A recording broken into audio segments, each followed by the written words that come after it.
Stand by.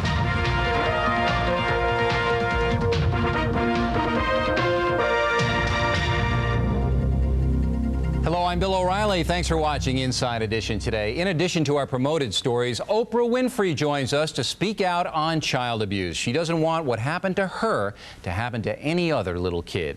But first, our headline story, and this one we have been tracking for more than a year. He was a young Army lieutenant willing to put his life on the line for his country, but he died right here in America, murdered as dozens watched. Janet Tamaro with our story.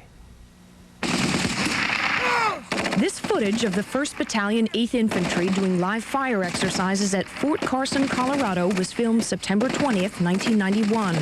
Somewhere in this mass of soldiers is Specialist Layne Schmidke. Only 1 week later, the life of one small-town boy from Faribault, Minnesota had ended. This is his widow, his little sister, his baby twins, his friends.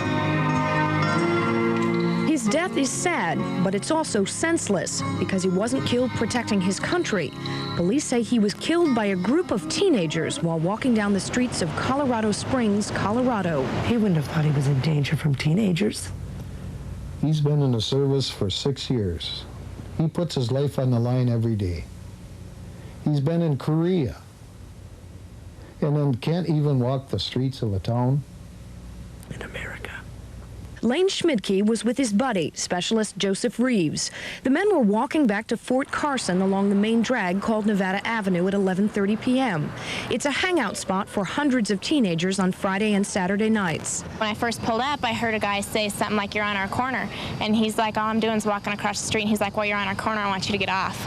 Like that. And then they started hitting him and stuff. And then by the time I came back down, they were dragging him across the pavement on his face by his ankles. And they were kicking him in the head. And he was already unconscious when they were kicking him in the head and stuff. Melissa Baker was one of at least 30 witnesses who watched as Schmidke was kicked and beaten to death. These 30 people standing there watching. What is wrong with them? Why didn't they help? Why didn't they help? It's not surprising. I mean, the potential has always been there. And maybe it was just like the fire waiting for the gas to be thrown on it. Maybe it's not so surprising because teenagers were responsible for 17% of violent crime in 1990 nationwide and closer to 50% of all crime. And Nevada Avenue is where local kids have been hanging out for years. Only lately, hanging out seems to mean staking out turf gang style. This case had nothing to do with the fact that the victim was a member of the military. If I had been walking down the street at the same time he was, it may well be that I would have been the victim instead of him. The suspects: Anthony Phoenix, 18, Kevin Moore, 18, Daniel Davis, 20. All three were initially charged with second-degree murder. 3 juveniles were also arrested, ages 14 to 17. I just think it's unfair. I think it is. They're going to lock these kids up, and just because of the publicity and the media and all of that that these kids are getting, they're going to lock them up to try to make an example out of them. A certain callousness toward the victim seemed to be present among the Saturday night crowd on Nevada Avenue. Why should it ruin our fun, though? I mean, we come down here to have a good time. We can't let something that happens to someone else ruin our fun. More chilling was the reaction from teenage acquaintances of the suspects. Even if they did, they should be allowed in the school. Or anywhere else. So, I mean, they didn't do it at school, so it shouldn't be like all brought into the school and have them kicked out. I think they should have a right to go back to doing what they were doing, you know. Initially, the 3 adults, Davis, Phoenix, and Moore, did go back to what they were doing. They were released after each posted $20,000 bonds.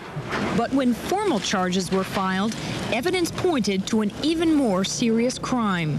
The 3 adults in question were charged this morning with first-degree murder under a theory of extreme indifference to human life or universal malice. Although police say Nevada Avenue is a well-patrolled area, we were astounded at the number of stories that seem to dispute that. We talked to other servicemen from nearby Air Force and Army bases, and even to local high school students. They talk of unprovoked attacks, smashed and kicked-in automobiles, and even beatings. You're about to hear from one man who has his own harrowing tale of what happened to him that night. He says he and his friend were attacked on the same corner just before Schmidke was killed. I had told the police officer that my friends were getting jumped down there and getting beat up, and there was only 3 of us, and there was a whole gang of kids. The police officer said, quote unquote, "I don't give a f if you kill yourselves." Then I came back around to the same corner, and I seen that soldier laying on the ground, and paramedics were working on him. And they had 3 kids in the car for suspects of murder. And they were the same 3 guys that were with that gang beating us up. But Colorado Springs police, who generally have an excellent reputation in the community, say bluntly, law enforcement's not the answer. Law enforcement may not be the total answer, but convictions handed down so far, along with a new anti-loitering ordinance, have already acted as deterrents to teen violence in Colorado Springs. I am sorry. Anthony Phoenix was sentenced in July to 24 years in prison for second-degree murder. Kevin Moore's trial comes up in October. He faces up to life without chance of parole if he's convicted. 2 17-year-olds await sentencing. One of them, Sean Stansel, convicted of second-degree murder, could face up to 48 years. Daniel Davis and 15-year-old Robert Dean were convicted on lesser charges than the others and received probation. And though something seems to have been learned by the teens of Colorado Springs, it's only too bad that change came at the expense of one young soldier and his family.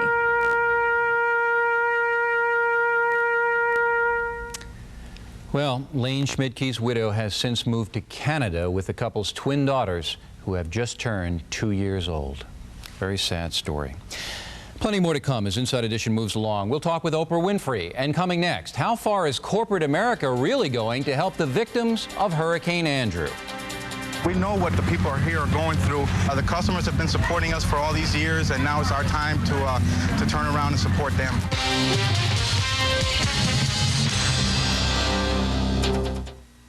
It's coming to an end very soon. The Olive Garden Summer in